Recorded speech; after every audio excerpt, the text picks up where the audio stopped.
खबर क्योंकि आई कि सीज फायर के बाद अमेरिका की टीम जो है एनएसए वो रावलपिंडी पहुंची है। अब इसमें भी कई कहानी आ रही है। एक कहानी आ रही है कि नूर खान हवाई अड्डे और किराना हिल्स में जांच की जाएगी। एक कहानी है कि पाकिस्तान में कुछ रेडिएशन हुआ है। एक मेन जो ये तो परमाणु खतरे की जांच वाला ही है कि विमान देखे गए और ये काफी ज्यादा चल रहा है कि भारत के हमलों ने पाकिस्तान के परमाणु हथियार की सुरक्षा को प्रभावित किया और अमेरिका मेक श्योर करना चाह रहा है कि परमाणु हथियार जो है वो गलत हाथों में ना जाए।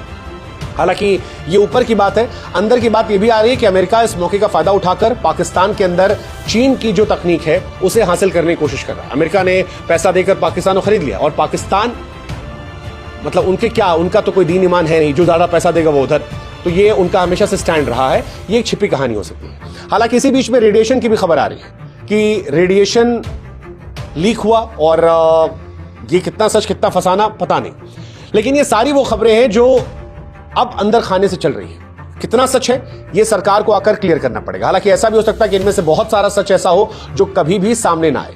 लेकिन एक सवाल जो लोगों के मन में आया कि युद्ध विराम के बाद क्या, क्योंकि अगर अमेरिका ने इंटरफेयर करके इस युद्ध को रुकवा दिया तो अब आगे क्या, क्योंकि बीती शाम भी सीजफायर उल्लंघन हुआ था।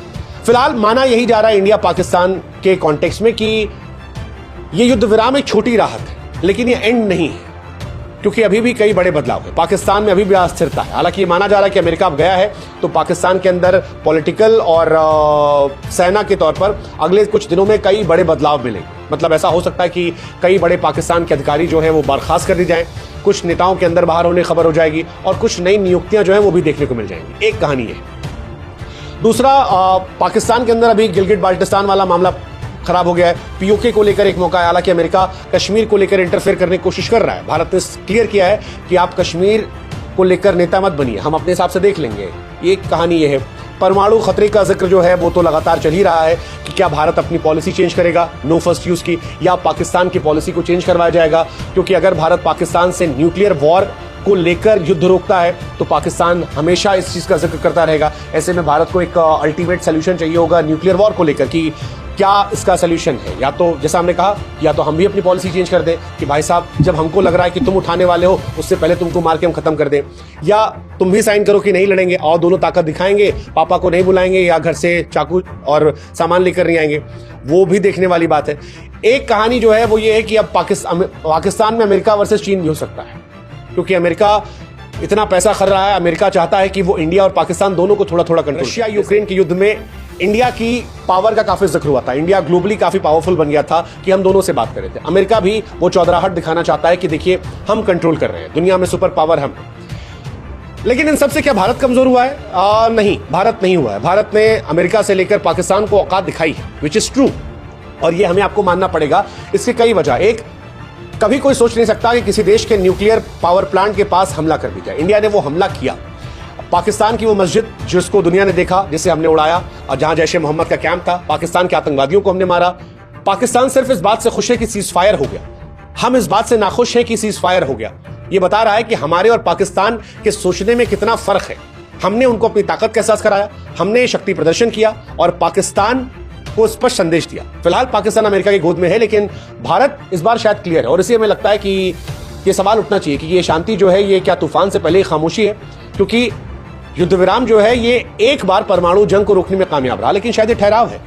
भारत के किराना हिल्स और नूर खान पर हमलों ने पाकिस्तान को ये मैसेज तो दे दिया है कि हमारी नजर है उनकी हरकत पर और हम जानते हैं तुम्हारे परमाणु हथियार कहां हैं, तुम बदलोगे हम फिर पता कर लेंगे और हम ठोक सकते हैं। हमारी ब्रह्मोस मिसाइल ने उनको ये स्पष्ट संदेश दिया कि हम मेड इन इंडिया मिसाइल से तुमको उड़ा सकते हो, तुम्हारा डिफेंस सिस्टम कुछ नहीं कर पाएगा। दुनिया को मैसेज दिया कि इंडिया के हथियार अच्छे हैं, आप उन पर इन्वेस्टमेंट कर सकते हैं।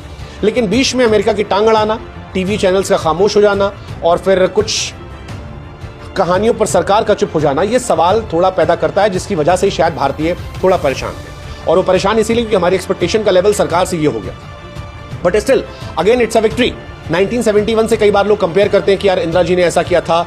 वो कहानी इस कहानी में फर्क है। इंदिरा गांधी ने जब किया था तब बांग्लादेश अपनी आजादी की लड़ाई लड़ रहा था। बांग्लादेश में ह्यूमन राइट वायलेशंस हो रहे थे। बांग्लादेश में लोग खुद भी मारने को तैयार बैठे थे।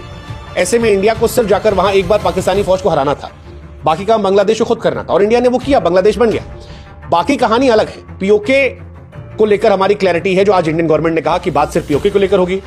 जहां तक बात है बलूचिस्तान की, तो वो इंडिया से डायरेक्टली जुड़ा हुआ नहीं। जैसे पाकिस्तान बांग्लादेश से डायरेक्टली नहीं जुड़ा था, ऐसे भौगोलिक स्थिति हमारी और उनकी बहुत अलग है और इस वजह से इंडिया के साथ वो जुड़ नहीं सकता, वो दूर पड़ता है, वो हमेशा एक अलग इलाके के तौर पर रहेगा। उसको आप कैसे जोड़ोगे भगवान ही जाने, वो एक प्रॉब्लम है। लेकिन उसके बावजूद पहला देश बनना जो पाकिस्तान पर अटैक कर रहा है, ये इंडिया की तारीफ करता है। हाँ, क्या इंडिया गिलगिट बाल्टिस्तान पीओके पकड़ मजबूत करेगा, ये देखने वाली बात होगी। इंडिया पाकिस्तान से कैसे परमाणु धमकियों पर निपटेगा, ये देखने वाली बात होगी। अमेरिका और चीन का खेल क्या होगा, ये देखने वाली बात होगी।